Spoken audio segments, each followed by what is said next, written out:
mapabili ng among suporta sa ilang pamilya, sa ilang mga anak. Dili namo sila pasagdan. So, I think that's what, yun na naman yung gusto ni Aljon na maalagaan pa rin padayon ng pag-alaga natin sa kanyang pamilya. So, mo nang assurance akong gihatag. Okay, salamat Congressman. Okay, Raf, atong iskutan sab di ay magpalahita og topic. Kining manual or automated election sa 2013.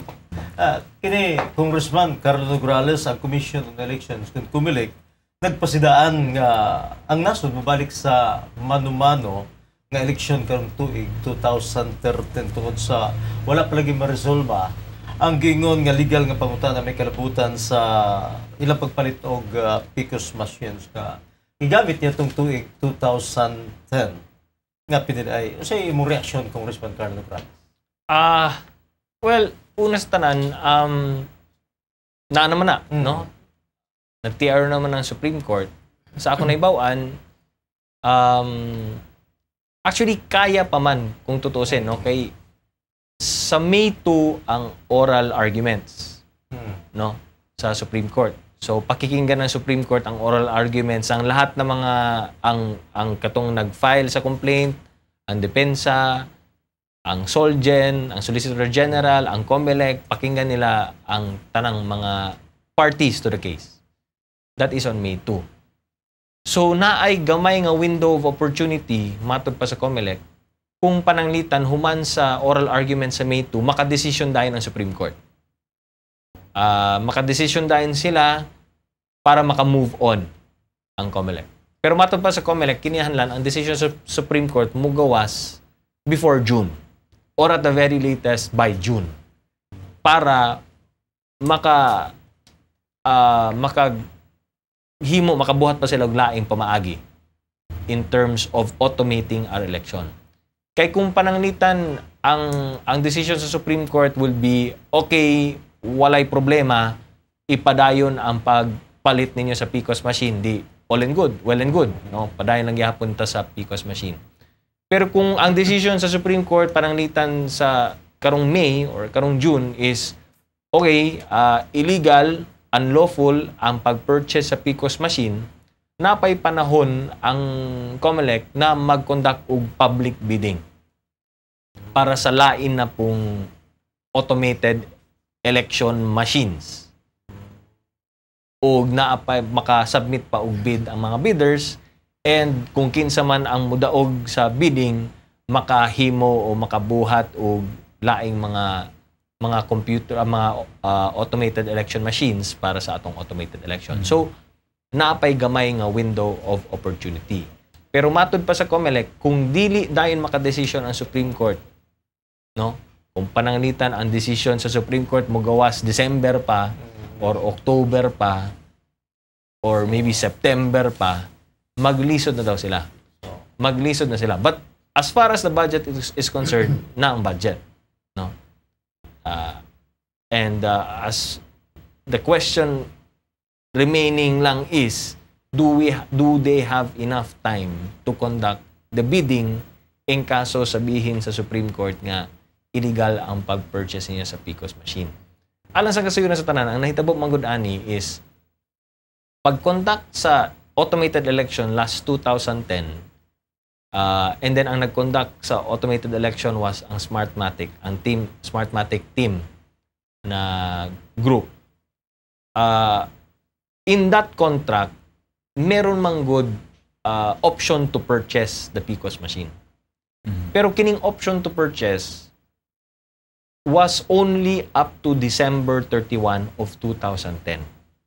So in other words, that was the only time that COMELEC could decide whether or not to purchase ang PCOS machine na ginamit natin last May 2010. Kunya ang nahitabo manggod, the COMELEC did not exercise the option to purchase. Human, unilaterally, Smartmatic extended the option to purchase up to March of this year, 2012. So ang pangutana karon is, pwede ba na buhaton sa Smartmatic? Nga unilaterally, under our contract, the contract was only up to 2010, Unya unilaterally sila in other words sa Binisaya pa sila lang nagbuot-buot nga gi-extend nilang option to purchase up to March of 2012. Then pag-abot sa March, gi-exercise ng COMELEC ang option to purchase. So I think they already signed the contract, etc. before kining mga petitioners nag-file sa Supreme Court. So ang pangutana, legal ba to siya? Pwede ba di itong buhaton nga unilaterally extend ang option to purchase? Unya wala ni agi sa public bidding. Kining bag-ong automated election machines na gamito nato for 2013. Diha ang question. So that is something that Supreme Court has to decide whether or not the purchase of the PCOS machine was legal or not. Kaya ang pangutana din gusto lagi natong automated. Pero kung ang pamaagi illegal, dili pod na husto. Smart good ang smart mathematics.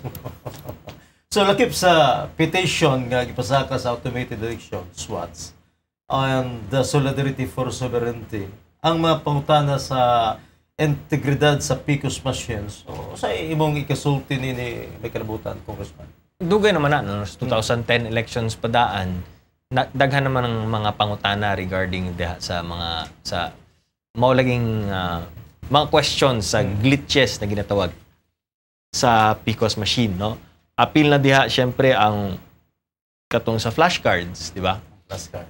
Kalit lang na before sa May elections, a few weeks before or 1 week or how many days before the May elections, yun sila na misconfigure daw ang flashcards. Unya ilang gi-pull out ang flashcards, ipalit sila bag-ong flashcards, unya gi-swapping ang flashcards. Gawas ni ana na napay question sa integridad tungod kay nawala ang pipila ka mga security features sama sa ultraviolet scanner sa machine. Gi-disable to siya. Unya katong digital signatures na disable pod. So kini ang pipila sa mga ginatawag nga glitches na gina-question pod. You know?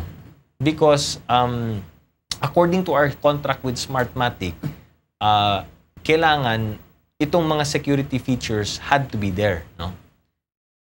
And because wala tumatuman, because wala nila padayon or wala nagpadayon kini mga security features, then doon na po i-question regarding sa pag-execute sa contract sa Smartmatic. So usap pod kana siya sa ginapangutana karon sa mga petitioners diha sa Supreme Court. Number one is that Smartmatic violated certain provisions of the contract.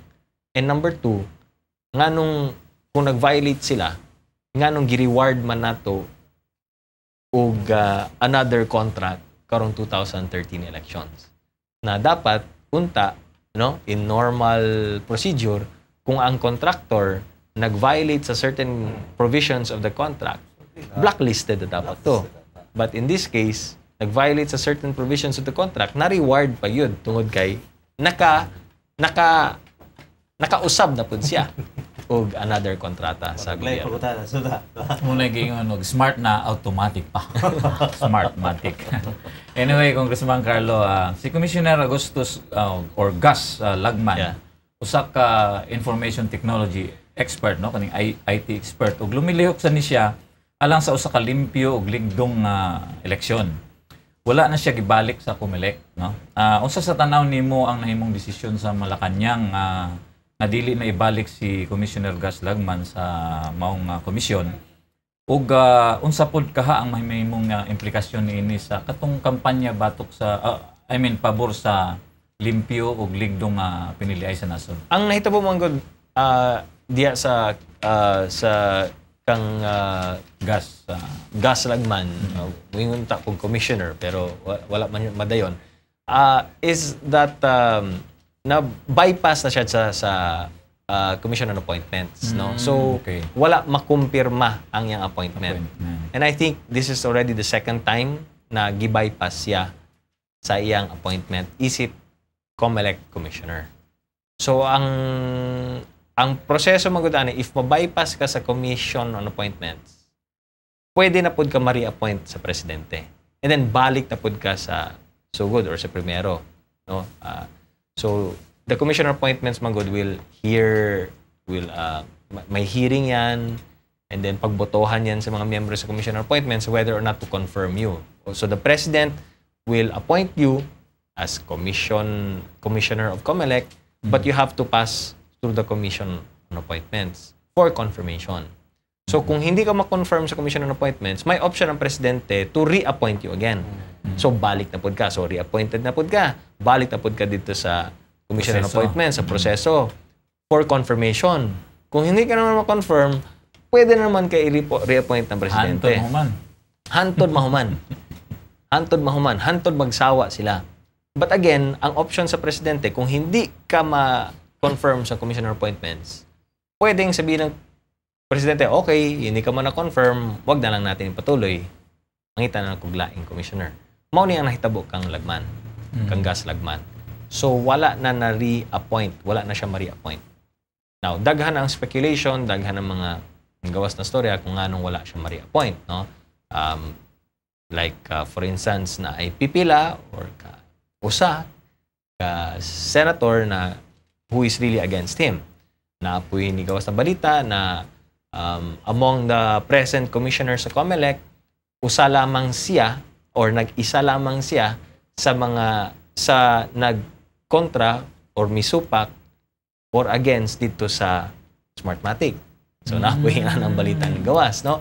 All of these, mabasa lang nimo sa mantalaan, mabasa nimo sa periodiko, or madungog nimo sa mga radyo, TV. Kung unsa ang tinuod na rason, wala na kabalo. That's inside scoop na siya na we are not privy to and we do not know anything about. So, ako lang ginasulti is mao lang ni ang mga speculation on the reasons why he was not reappointed. Kung unsa ang tinuod, wala na kabalo.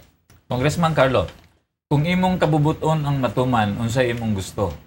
Manual o automated election para karong 2013? Para kanako, automated election gyud. Granting nga ang tanang security features sa automated election dapat naa dito, dili walaon magpabilin dito aron ma-secure nato nga limpyo ug honest ug tinuod ang atong eleksyon. Because automated election is supposed to make it more credible. And apart from that, make it faster. And kanang speed is supposed to be the factor that will enhance and ensure na honest and clean ang atong election. Pero kung kanang speed, no, or ang automation is ang maong pamaagi na maka-cheating tag og wholesale, dili po na sakto. Dili po na maayo. So, automated election as a concept, maayo na siya. No? Kitang tanan, believe yun ta sa automated. Pero kung ang automated election is done in a way na maka-wholesale cheating ta or makabinuang ta by the push of a button or by a few programming experts or whatever bariha, then mag-manual na lang ta. Diba? Balik na lang ta sa manual. Kay at least ang manual na yung mga pamaagi na ma-secure nato, unya kita dahil nato. Ang automated manggod, hindi nato makita kay ang makina, it will be the machine that will, ang makina ang nag-replace sa tao. No? And the point is, computers don't cheat. People cheat. Pero ang computer programmer, naga-cheat po. Di ba? Pero kung ang computer lang ang pasagdan nato, no, kung tama, husto, sakto ang programming sa computer, if the programming is honest and credible, then the computer will not cheat. It is people who cheat.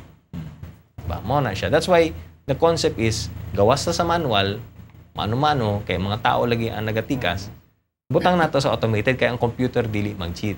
Pero kung gana, giprogram na ni mo daan na mag-cheat, problema na. Dako, kay ang computer will only do what it's programmed to do. Raf, ato ta sa mga pangutana sa ato makigsulanggikan sa barangay. Congressman Carlo Nograles, kining ilan na lang kadlaw ting klase na sab. Ang mga pangutana nila ganha sa imuha, kung magpadayon ba ang Nograles Scholarship Program? Congressman Carlo. Yes, of course magpadayon na siya. Kay syempre na yung mga ni-graduate na. So katong ni-graduate, nabakante na sad ang slots. So, ang slots nila, since vacant na sad, pwede na po nato i-fill up o laing mga scholars. So automatic na siya na every year na mag-graduate na po yung laing mga scholars na masulod. Ato na ba'y mahimo ang Kongreso, Congressman Carlo Dugrales, nga mababagan gani ang mga colleges o mga kolehiyo nga magpunay gani pa-usbaw, pa-increase sa tuition fees? Sa tinuod lang, ang tuition fee increase, ang jurisdiction over ni Ana sa pag-approve is ang CHED. CHED. Diba? So it is CHED that actually, they're the ones that conduct hearings, they're the ones that conduct kining mga processes, procedures to approve or disapprove kining mga tuition fee hikes, tuition fee increase. Ano ang role ng Congress? Ang role ng Congress is oversight.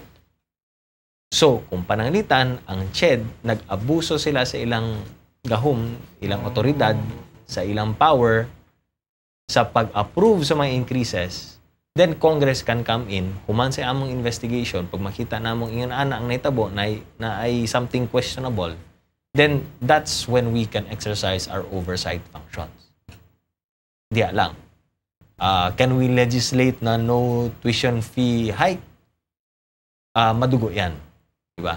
Because we have to understand also that the quality of education, we have to take in these factors of quality of education, we have to take in the factors na the school has to have operational budget, etc., etc. That's why kining tanan wala na sa Kongreso, dapat sa CHED na siya. So ang depensa nila nga mag-increase, mag-hike sila, etc., etc. Mauna siya. Now, what can Congress do? What Congress can do is increase the budget for state universities and colleges para di na kinihanlan mag-increase ang tuition po sa state universities and colleges because maganda man ang suporta ng gobyerno. Congress can support more scholarships para sa mga kabataan. That way, even with tuition fee increases, maka-eskwela lang gihapon ang bata tungod kay naamantay daghang mga scholarships na ginahatag. These are the ways that government can come in without necessarily destroying also kining mga private colleges and universities. And of course, Congress can always exercise its investigative functions, its oversight functions, to see if kining mga private universities and colleges are increasing their tuition fees na wala ng mga rason. Diba? If they're increasing their tuition fees na for the sake of profiteering, gaining big profits at the expense of the students, that's when Congress can come in also. Sa nga itong programa, malungog nimo makita gawas sa siyudad sa Davao, no? Busa doon ay mga pangutana gikan sa mga kabaranggayan po, gikan po gawas siyudad sa Davao. Kalambigit kini Congressman Carlo sa mga kining problema sa brownout dinhi sa Mindanao. Ang ilang pangutana, ang brownout kuno gikan sa maot nga sitwasyon, karon mas ni maot na gyud. So ang ilang pangutana kung butang bani nga angay imbestigahan sa Kongreso karong umaabot ng mga sigurado yan siya. Kay daghan mga nag-participate ng mga Mindanao legislators last Power Summit tumiagi. So expected gid namo pagbalik namo sa Kongreso karong May 7